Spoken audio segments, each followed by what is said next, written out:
Assalamualaikum warahmatullahi wabarakatuh. Perkenalkan, kami mahasiswa dari Universitas Siliwangi, jurusan Ekonomi Pembangunan kelas A. Tujuan kami membuat video ini adalah untuk memenuhi salah satu tugas mata kuliah Manajemen Keuangan. Sebelumnya, perkenalkan terlebih dahulu anggota-anggota kami, yaitu ada Safitriani, Gar Indah Pancarani, Siti Fatimah, Yaman, dan Zahra Haki Kusmayadi. Pada video kali ini, kami akan menjelaskan materi tentang capital budgeting atau penganggaran modal. Nah, sebelumnya, apa sih itu capital budgeting?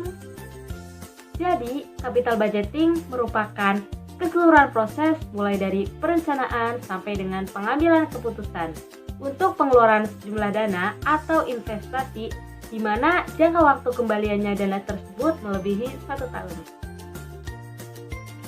Tahap-tahap penganggaran modal. Yang pertama, biaya proyek harus ditentukan. Yang kedua, manajemen harus memperkirakan aliran kas yang diharapkan dari proyek, termasuk nilai akhir aktiva. Yang ketiga, resiko dari aliran kas proyek harus diestimasi dengan memakai distribusi probabilitas aliran kas. Yang keempat, dengan mengetahui resiko dari proyek, manajemen harus menentukan biaya modal atau cost of capital yang tepat untuk mendiskon aliran kas proyek. Yang kelima, dengan menggunakan nilai waktu uang, aliran kas masuk yang diharapkan digunakan untuk memperkirakan nilai aktiva. Dan yang terakhir, nilai sekarang dari aliran kas yang diharapkan dibandingkan dengan biayanya. Manfaat capital budgeting. 1.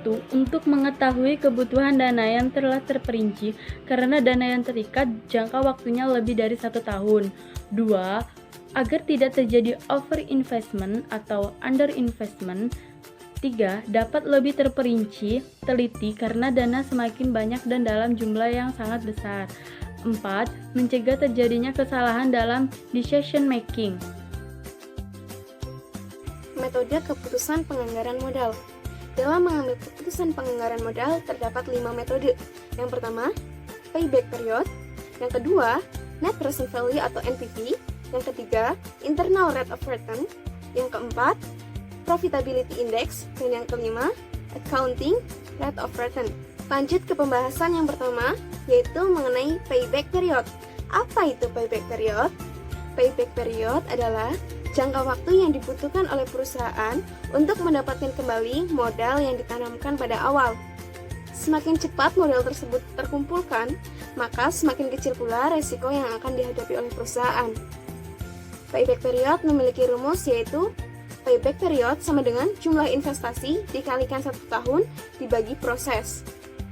Kemudian lanjut yang kedua, yaitu NPV atau net present value. NPV adalah metode yang memberikan pertimbangan nilai waktu uang dan memilih dengan mencari nilai yang lebih tinggi. NPV memiliki rumus yaitu NPV sama dengan present value cash inflow dikurangi present value investment.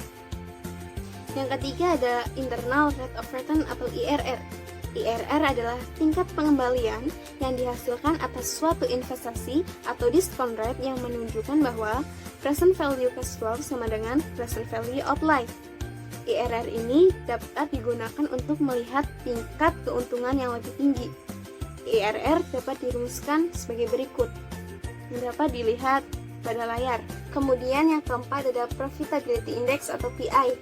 PI adalah metode yang menghitung perbandingan antara nilai arus kas bersih di masa yang akan datang dibandingkan dengan nilai investasi di masa sekarang, atau dapat dirumuskan sebagai berikut. PI sama dengan present value cash inflow dibagi present value initial investment. Kemudian yang terakhir ada accounting rate of return. Metode accounting rate of return ini merupakan metode yang menunjukkan berapa return rata-rata yang diperoleh atas suatu investasi tanpa memperhatikan timing kapan cash flow tersebut diperoleh. Metode ini hanya didasarkan pada laba akuntansi dibagi dengan investasi atau dapat dirumuskan sebagai berikut. ARR sama dengan EAT dikali 100% dibagi investasi. Pentingnya penganggaran modal ada 3 poin. Yang pertama, keputusan penganggaran modal akan berpengaruh pada jangka waktu yang lama, sehingga perusahaan kehilangan fleksibilitasnya. Dan yang kedua, penganggaran modal yang efektif akan menaikkan ketepatan waktu dan kualitas dari penambahan aktiva. Dan yang terakhir, yang ketiga, yaitu pengeluaran modal sangatlah penting.